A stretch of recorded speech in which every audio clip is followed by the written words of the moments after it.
Mammals are astonishing in their variety. From the skies to the seas, grazers, hunters, cooperators, energetic and not so energetic, climbers, burrowers, big, indeed biggest, and small, one of the most diverse groups of animals on the earth, and yet all are connected to each other.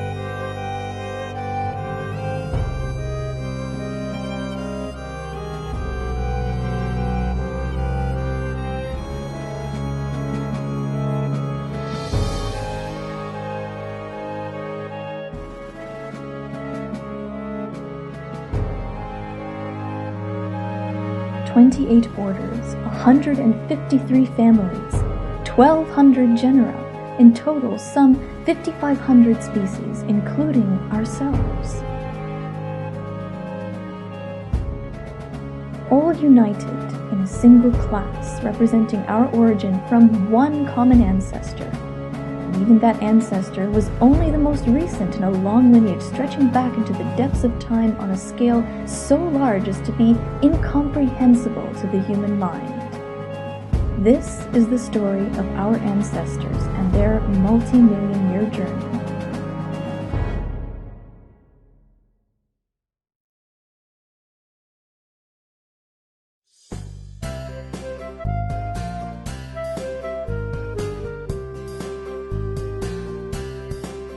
There are lots of familiar faces among the mammals.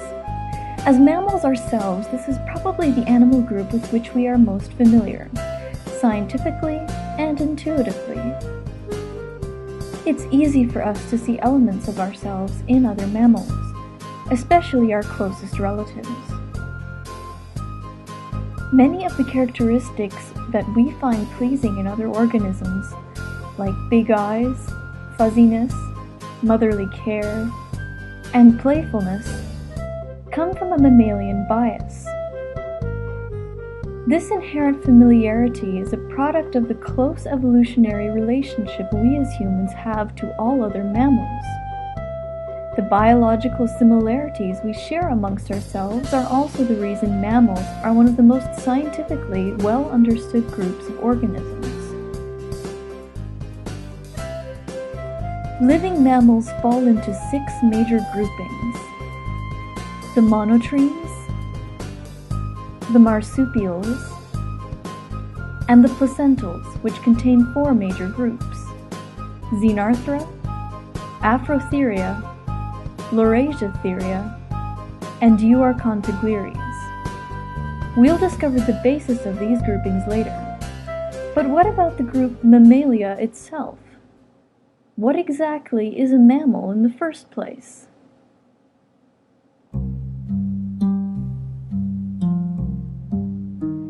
When you think about what makes mammals unique, some characters will probably come to mind very quickly. Characters like mammary glands, warm-bloodedness, giving birth to live young, and hair.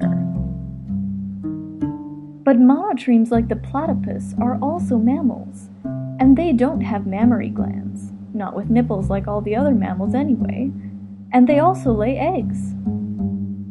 What about fossils? How can we tell from bones whether or not an animal had fur or metabolically controlled its body temperature? Of all the characters we associate with living mammals today, which of them are actually necessary to be called a mammal? Taxonomy, or the classification of living organisms, is a very complicated field, and determining how to define taxonomic membership is an ongoing process. A long history of comparative studies on hundreds of fossil specimens and living mammal species suggests that the key defining feature of Mammalia is in fact in the skull.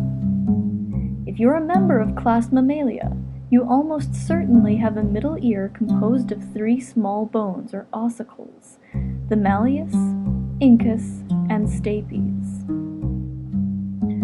For the more curious, though, this is likely unsatisfactory. Why this particular character? Why choose to draw the line between mammal and non-mammal here? As humans, we like to categorize things. It makes our lives easier and is vital for allowing us to model and understand our surrounding universe. Of course, some categories are more meaningful than others, and where taxonomy is concerned, biologists strive to make sure that taxonomic categories are directly based on evolutionary history. Think for a moment about your own evolutionary history. You are the same species as your parents. Likewise, your children, if you choose or have chosen to have any, are the same species as you.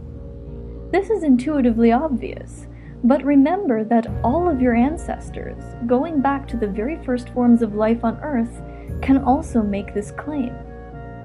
If we were to follow our evolutionary lineage in a strictly cladistic fashion, somewhere in our ancestry there was an individual animal that sired both a mammalian and a non-mammalian offspring. Yet both were of the same species. Conceptually, this at first seems like a paradox, and lies at the heart of much misunderstanding about evolution. A key point that I feel is consistently brushed over when evolution is taught, in high school especially, is that taxonomic groupings are lineages. Species, families, classes, these are all intrinsically historical entities. Cladistically, yes, one of these is a mammal, and the other isn't.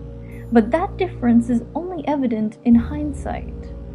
For the sake of practicality, we associate certain lineages, like mammals, with specific characters, such as a middle ear apparatus consisting of 3 bones. But these defining characters are just artifacts of a temporal process. A species is a lineage, not simply a collection of living organisms or a set of characters.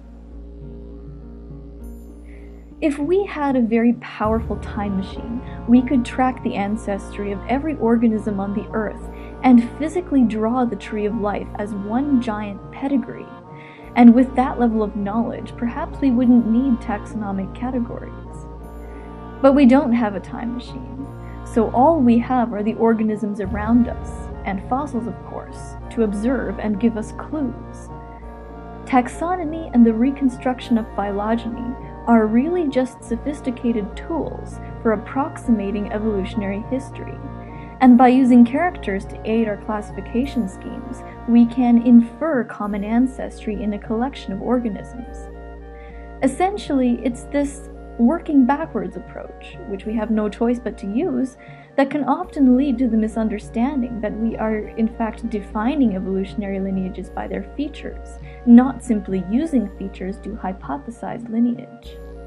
This may seem like just a difference of semantics at first, but it's actually very important, and becomes obvious when you make an analogy to archaeology, for example.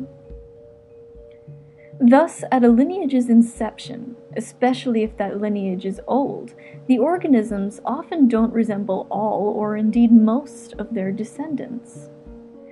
Unfortunately, though, many taxonomic names are descriptive, which just helps the confusion. So the word mammal essentially means that we recognize all organisms with 3 middle ear ossicles as having a single common ancestor that makes them all more closely related to each other than to all other animals.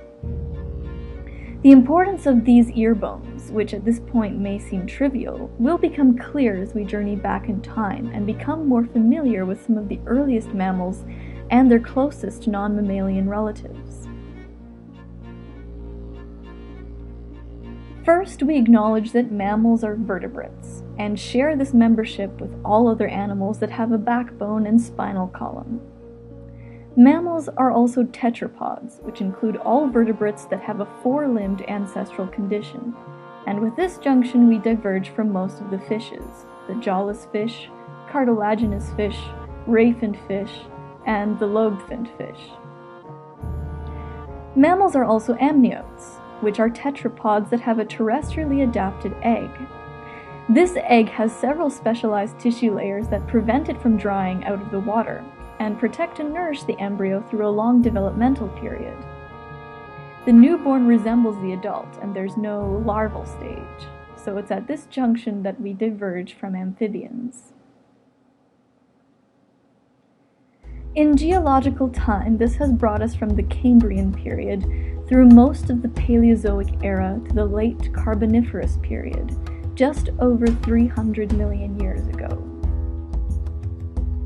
Amphibians were the dominant vertebrates for much of this time in a warm, humid, and highly oxygenated climate that they shared with a diverse array of large arthropods. The Earth's climate is in a cooling, drying trend, change driven by the southern movement of supercontinent Gondwana and its subsequent glaciations.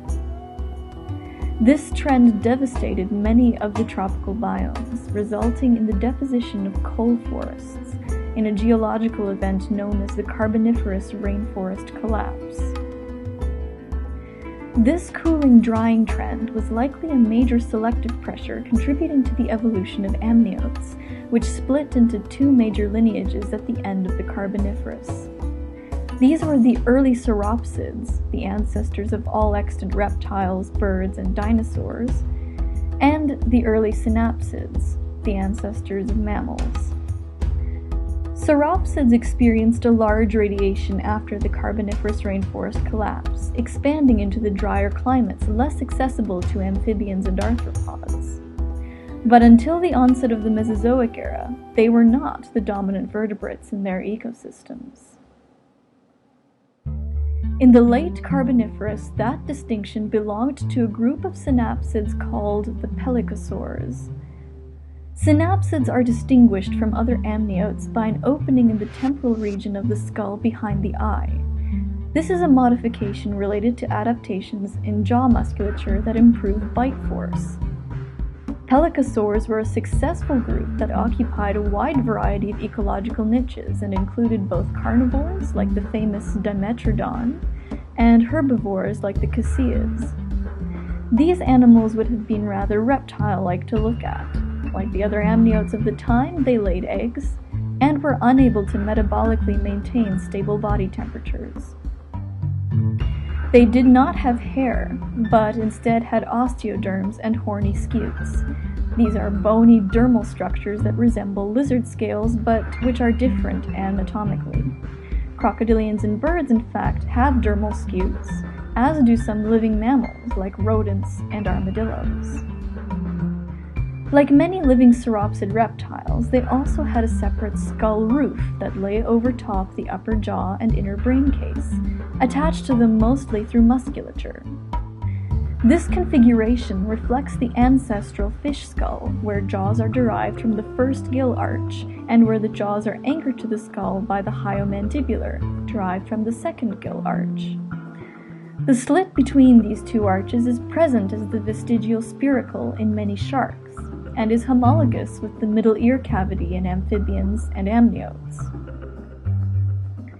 In amphibians and sauropsids, the hyomandibular is termed the columella, and in multiple lineages, including all living amphibians, birds, and reptiles, it evolved into a single ossicle middle ear structure with an external eardrum.